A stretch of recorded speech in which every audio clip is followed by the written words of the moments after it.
Assalamualaikum warahmatullahi wabarakatuh.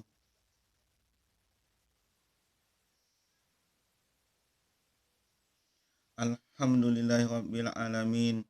Wassalatu wassalamu ala asrafil anbiya'i wal mursalin Muhammadin wa ala alihi wa ashabihi ajmain.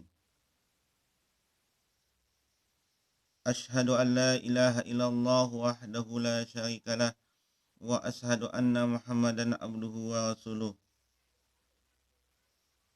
A'udzu billahi minasyaitonir rajim. Wal asr innal insana lafi husr ilal ladzina amanu wa amilus solihat wa tawasaw bil haqq wa tawasaw bis sabr. Bismillahirrahmanirrahim. Qul ya ayyuhal kafirun la a'budu ma ta'budun wa la antum 'abiduna ma a'bud wa la ana 'abidum ma 'abadtum wala antum abiduna ma a'bud lakum dinukum waliyadin. Alhamdulillah, bertemu lagi dengan saya Tarmizi di YouTube di channel Semua Bermanfaat. Jadi alhamdulillah pada kesempatan ini saya masih berikan kesempatan membacakan ini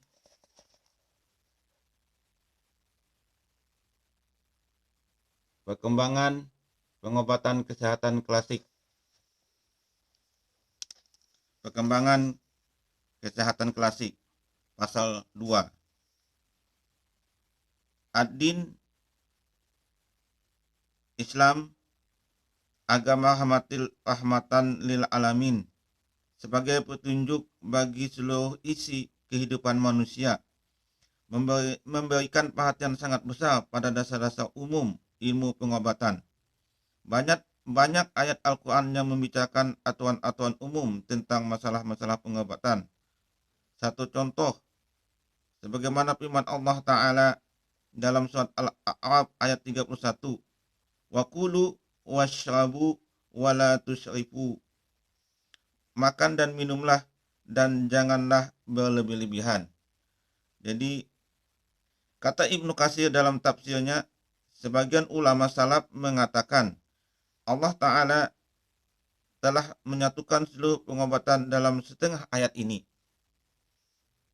Berkata Syekh Abu Bakar Jabir al-Zajari dalam Aisar at-Tafasir lil al-Kalami al-Aliyi al-Kabir, wala tusrifu, jangan berlebihan dalam makanan dan minum. Israf adalah melampaui batas dari yang semestinya dalam segala sesuatu. Kemudian beliau melanjutkan dalam catatan kakinya, ayat ini adalah sebuah pokok dari dasar-dasar pengobatan klasik, yaitu adanya perintah untuk makan dan minum, dan keduanya adalah penopang kehidupan dan diharamkan berlebihan.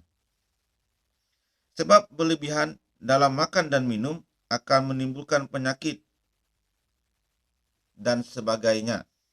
Not 7.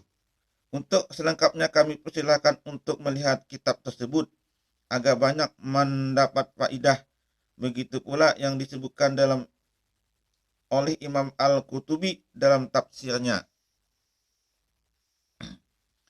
Demikian juga banyak hadis Nabi Shallallahu Alaihi Wasallam yang bersinggungan dengan masalah kesehatan, penyakit, kebersihan, dan masalah lain yang terkait dalam bidang ilmu pengobatan.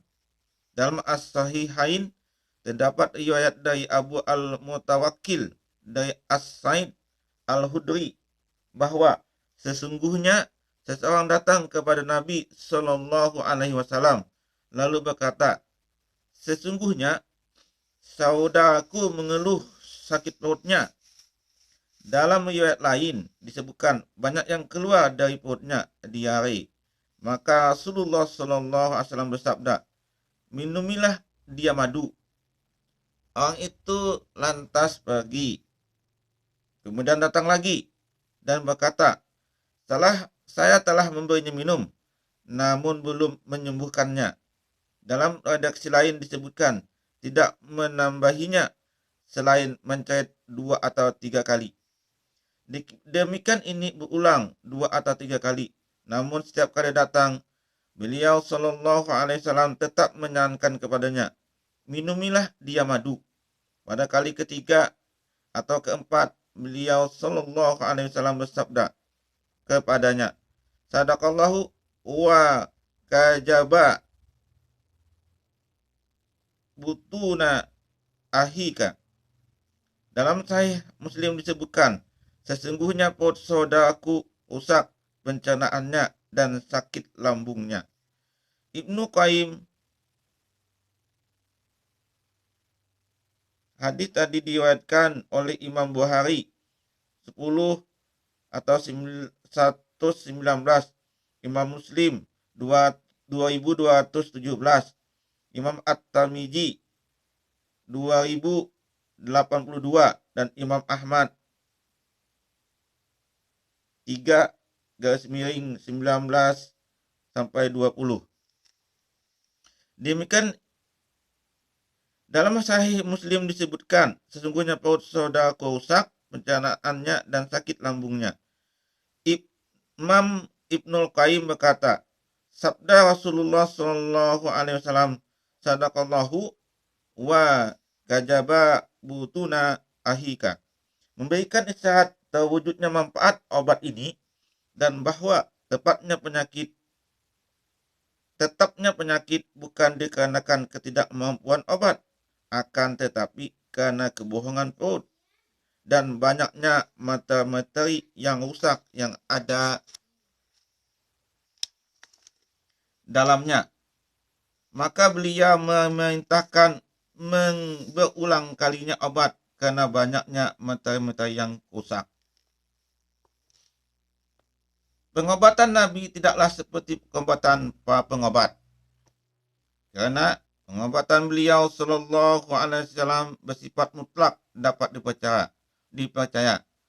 Qati ilahiyah, bahasa dari wahyu, lenta kenabian, dan kesempurnaan akal.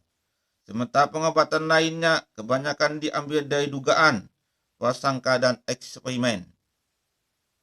Pengobatan Nabi tidaklah seperti pengobatan para pengobat, karena pengobatan beliau Sallallahu Alaihi Wasallam bersifat mutlak, dapat dipercaya. Qoti ilahiyah, bahasa dari wahyu, lenta kenabian, dan kesempurnaan akal. Sementara pengobatan lainnya kebanyakan diambil dari dugaan, prasangka, dan eksperimen. Kebenaran ini tidak bisa dibantah dengan orang yang sakit yang tidak mendapatkan manfaat dari pengobatan Nabi. Orang yang dapat mengambil manfaat adalah orang yang menerimanya, yakin sembuh dengannya, dan iman serta tunduk secara sempurna dengannya. Al-Quran yang merupakan obat penyakit kolbu ini, jika tidak diterima dengan sepenuh hati, tidak akan bermanfaat bagi penyembuhannya, bahkan tidak menambahi orang munafik kecuali kekotoran pada kekotoran mereka dan pada penyakit mereka. Di manakah pengobatan dibanding dengannya? Di manakah pengobatan Al-Quran dibanding dengannya? Pengobatan Nabi tidak cocok kecuali bagi tubuh-tubuh yang baik. Begitu juga obat Al-Quran tidak cocok kecuali bagi jiwa-jiwa yang baik dan kolbu yang hidup. Berpalingnya manusia dari pengobatan Nabi adalah seperti berpalingnya mereka dari obat Al-Quran yang merupakan obat yang bermanfaat, dan ini bukanlah ketidakmampuan obat, akan tetapi semata-mata karena buruknya tabiat, semata-mata karena buruknya tabiat, kerusakan tempat, dan sikap yang tidak mau menerimanya. Wallahu al-muwafiq. Ada obat dalam madu. Para ulama berselisih mengenai firman-Nya. Dan dari perut lebah itu keluar minuman madu yang bermacam-macam warnanya. Di dalamnya terdapat obat yang menyembuhkan bagi manusia. Surat An-Nahl ayat 69. Apakah domir kata ganti dalam fi di dalamnya menunjukkan kata ganti untuk minuman madu atau Al-Quran? Ada dua pendapat dalam hal ini. Yang benar adalah kata ganti untuk minuman madu. Ini merupakan pendapat Ibnu Mas'ud, Ibnu Abbas, Al-Hasan, Qatadah, dan mayoritas ulama. Karena inilah yang disebutkan di samping pembacaan ayat tersebut dalam konteks minuman madu. Kata Al-Quran dalam ayat tersebut juga tidak disebutkan. Hadis sahih di atas ini yaitu sabda Nabi Shallallahu Alaihi Wasallam, Maha benar Allah, ada seolah menjelaskan, Wallahu a'lam. Al-Quran dan As-Sunnah adalah dua sumber utama dalam ajaran Islam. Al-Quran sendiri menekankan poin penting sunnah dalam pengambilan pedoman. Sedang dalam sunnah sendiri juga menyebutkan tentang pengobatan. Maka menerapkan sunnah secara umum dan menerapkan seni pengobatan secara khusus ada suatu hal yang akrab dilakukan oleh kaum muslimin. Dalam pengobatan hal ini didasarkan atas kebiasaan muslim Arab yang telah diperbaharui oleh perkataan dan perbuatan Nabi Shallallahu Alaihi Wasallam sendiri. Tentunya yang dimaksud ilmu pengobatan Nabi Shallallahu Alaihi Wasallam adalah bidang khusus yang hanya dapat dipahami dan dipraktikkan secara mendalam oleh seseorang yang memiliki bekal pengetahuan tentang akidah dan ilmu Islam. Dan pada saat yang sama menguasai ilmu pengobatan sejenis. Maka banyak buku-buku pengobatan Nabi Shallallahu Alaihi Wasallam ditulis oleh seseorang dengan kapasitas demikian. Suatu misal Ibnu Qayyim al-Jauziyah dengan bukunya Tibbun Nabawi. Banyak buku-buku pengobatan Nabi Shallallahu Alaihi Wasallam ditulis seseorang dengan kapasitas demikian. Suatu misal Ibnu Qayyim al-Jauziyah dengan bukunya Tibbun Nabawi. Cyril Elgood menyebutkan bahwa Haji Khalifah, pustakawan besar pada masanya, adalah tokoh yang mengatur dan menyusun berbagai judul buku dalam bahasa Arab, Persia, dan Turki. Dalam kitab Kasab al-Janun, di dalamnya, di antara judul kecil dari karya tentang pengobatan, dijumpai sebuah bagian khusus yang diberi kategori ilmu pengobatan Nabi, ilm al-tib al-nabawi. Pada masa ketika Haji Khalifah menulis ensiklopedinya Kasab al-Janun, dia berhasil menghimpun 6 karya yang semuanya diberi judul At-Tibbun Nabawi. Diakui bahwa semua naskah ini bersumber dari pandangan Nabi tentang berbagai aspek dalam ilmu pengobatan. Di antara karya-karya ilmiah tersebut, versinya paling tua yang disebutkan dalam kamus tersebut adalah karya Abu Nuaim Ahmad al-Asbahani. Karya lainnya ditulis Abul Abbas Ja'far al-Mustaghfiri, Jalaluddin Asyuti, Abu Hasan Ali Ar-Roja, Habib Nisaburi, dan Abdul Malik bin Habib. Manuskrip Tibbun Nabawi karya Ibnu Qayyim al-Jauziyah tidak dicantumkan dalam Kasab al-Janun, kamus yang disusun oleh Haji Khalifah pada tahun 1658 Masehi, sehingga pada awalnya kenyataan ini tampak mengejutkan. Akan tetapi editor buku At-Tibbun Nabawi yang diterbitkan oleh Aleppo pada tahun 1927 sebagaimana disebutkan oleh Cyril Elgood telah dijelaskan duduk perkara yang sebenarnya. Sang editor menduga bahwa Haji Khalifah memang tidak mengetahui keberadaan manuskrip buku ini karena ia terselip di antara karya lain dari penulis yang sama. Sehingga terlepas dari perhatiannya, mungkin dikarenakan Ibnu Qayyim juga menulis buku tebal berjudul Zadul Ma'ad fi Hadi Khairil Ibad. Karya ini diterbitkan di Kairo tahun 1906. Kemudian dicetak juga di India dan di dalamnya memuat sebuah bagian besar tentang ilmu kedokteran Nabi yang saat ini telah disusun secara terpisah dan diterbitkan secara mandiri. Kenyataan bahwa naskah At-Tibun Nabawi ini merupakan bagian dari sebuah karya yang lebih besar. Kenyataan yang lebih besar ternyata belum disadari hingga edisi tahun 1927. Abdul Mu'ti Amin Kol Aji, editor karya Mupapaku Ad-Din Abdul Latif Al-Baghdadi berjudul Atib Minal Kitab wa Sunnah telah menyebutkan 4 nama penulis yang kelima tidak diketahuinya yang telah menulis dengan judul naskah yang sama. Selain Ibnu Qayyim, dia menyebut dia Ad-Din Al-Maqdisi, Muhammad bin Musaid Al-Ansari, dan Muhammad Al-Sibti Al-Jini.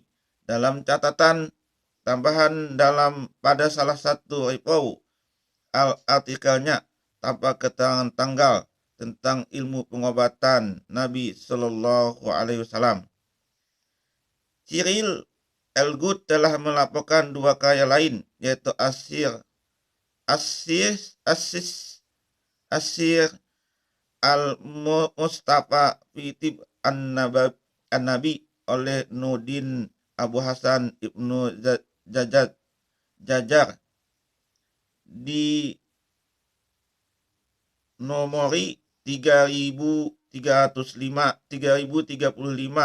dalam katalog Perpustakaan Nasional Paris. Risalah fi Tib An-Nabi oleh Abdul Qasim Nisaburi juga disebutkan oleh Haji Khalifah. Jadi alhamdulillah telah saya bacakan sejarah kesehatan klasik. Jadi di sini diterangkan bahwa firman Allah Subhanahu wa taala